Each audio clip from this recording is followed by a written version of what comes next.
Hello friends, இன்றைக்கி ராகி மாவும் அரிசி மாவும் கலந்து ஒரு புட்டு செய்ய போகிறேன். ராகி ரொம்பவே இரும்பு சத்து நிறைந்த தானியன்றதுனால இன்றைக்கி ராகி மாவும் இந்த புட்டு மாவோடு கலந்துக்க போகிறேன். இந்த புட்டு மாவு வந்து நம்ம சேமியா பிடிச்சோன்னு சொன்னேன் இல்லையா போன வீடியோவில், அந்த சேமியாவை ஜலித்த புழுங்கல் அரிசி மாவு தான் இந்த புட்டு மாவு. ரொம்பவே சாஃப்டாக இருக்குது பாருங்கள். நீங்கள் ஃபஸ்ட்டு நாள் சேமியா பண்ணிட்டீங்கன்னா கூட அந்த மாவை ஜலித்து எடுத்து இந்த மாதிரி புட்டாக பண்ணி கொடுக்கலாம். அது மாதிரி நான் இப்போ அந்த மாவில் தான் புட்டு பண்ணுறேன். இது நார்மல் சாப்பாட்டு அரிசியோட புழுங்கல் அரிசி மாவு தான் இது. அதனால் நம்ம ஆவி கட்டணும்னு அவசியம் இல்லை. பச்சரிசி மாவானால் தான் ஆவி கட்டணும். இப்போ ஒரு பவுலில் இந்த 1.5 கப்பு அரிசி மாவை எடுத்துட்டேன் புட்டுக்கு. இது வந்து ராகி மாவு 1 கப்பு எடுத்துருக்கிறேன். ரெண்டுத்தையும் ஒன்றா சேர்த்துடலாம். சேர்த்துட்டு ஒன்றை போல் மிக்ஸ் பண்ணிவிடுங்க.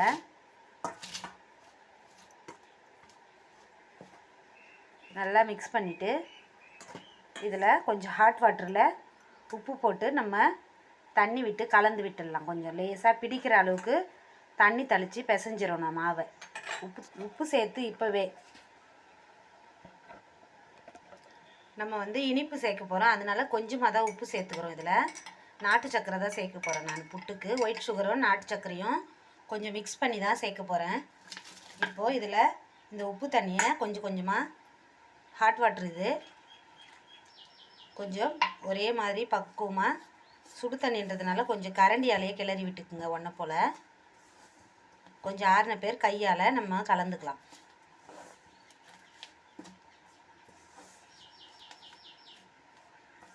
கட்டி இல்லாமல் கலந்துட்டு இப்போ இதை ஆவி கட்ட போகிறோம்.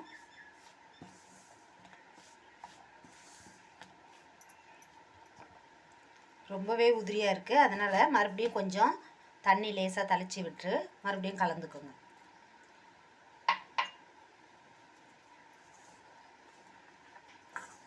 ஏன்னா ராகி மாவு வந்து கொஞ்சம் நம்ம புழுங்கல் அரிசி மாவுக்கு ஹாட் வாட்டர் தேவையில்லை. ஆனால் ராகி சேர்த்துருக்கோம் இல்லையா, அது கொஞ்சம் ஹார்ட்னஸாக இருக்குன்றதுனால நம்ம ஹாட் வாட்டர் பயன்படுத்துகிறோம் இதில். இப்போது நல்லா பிடிக்கிற அளவுக்கு மாவு தயாராகிடுச்சு பாருங்கள். மாவு எவ்வளோ தண்ணி சேர்க்கணும்னு குழப்பம் வேண்டாம் உங்களுக்கு. அதுக்காக தான் இப்படி மாவு நம்ம எடுத்தோம்னா இப்படி உருண்டை பிடிக்கிற அளவுக்கு செட் ஆகணும் மாவு. அப்போ உடச்சி விட்டாலும் அது இது உதிரி ஆகணும். அப்போ தான் நம்ம புட்டு பதத்துக்கு இந்த மாவு ரெடியாக இருக்குது. இப்போது ஒரு பாத்திரத்தில் வச்சு ஆவி கட்டிடலாம். இட்லி பாத்திரத்தில் நான் சின்ன பாத்திரம் வச்சுருக்கேன், அதனால் இதில் வைக்கிறேன். நீங்கள் நார்மல் இட்லி பாத்திரத்துலேயே ஆவி கட்டிக்கலாம். இப்போது துணி போட்டு இந்த மாவை நான் வைக்கிறேன்.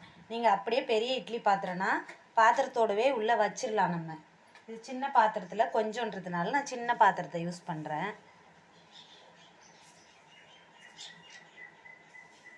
நல்லா ஒரு 15 நிமிஷம் வேக வச்சுருங்க. நல்லா மாவு வந்து ஒரு 15 நிமிஷம் நல்லா வேகணும்.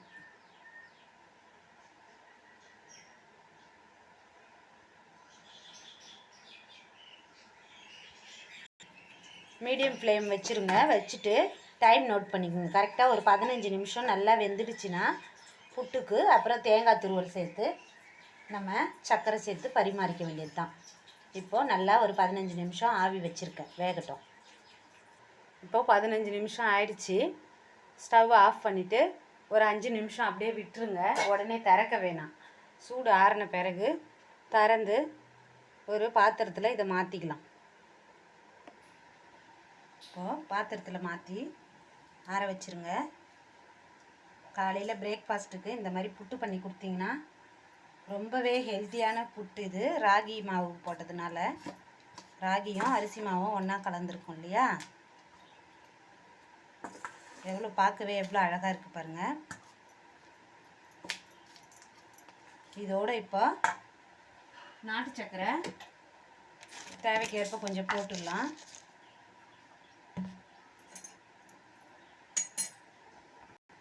ஒரு 2 ஸ்பூனு நாட்டு சர்க்கரை போட்டுடுறேன்.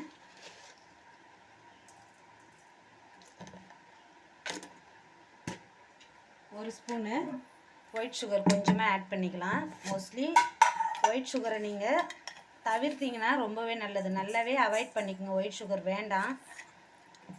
சரி, குழந்தைங்க சாப்பிட்றதுனால கொஞ்சமாக சேர்த்துருக்கேன் எக்ஸ்ட்ரா.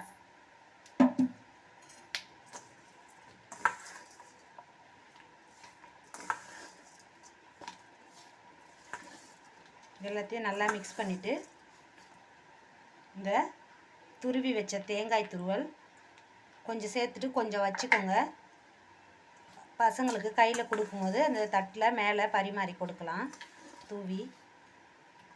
இதோட ஏலக்காய் பொடியும் ஒரு 1/4 ஸ்பூன் சேர்த்துக்குங்க.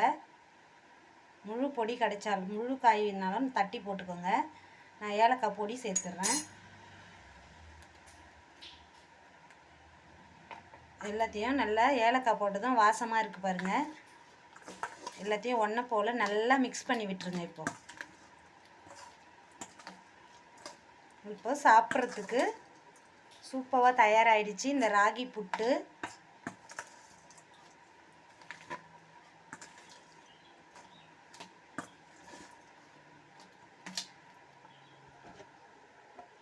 இந்த புட்டை ஒரு கப்பு போட்டு நம்ம பால் ஊற்றி கூட சாப்பிடலாம். கொஞ்சம் பெரியவங்கள்லாம் இந்த அரிசி வந்து புழுங்கல் அரிசி தான் சேர்த்துருக்கோம். பச்சரிசி சேர்த்தா தான் கால் வலிக்குதுன்னு தான் சொல்லுவாங்க. சின்னவங்க முதல் பெரியவங்க வரைக்கும் எல்லாரும் சாப்பிடலாம் இந்த டிஷ்ஷை. இப்போ ராகி புட்டு பரிமாறத்துக்கு தயாராகிடுச்சு.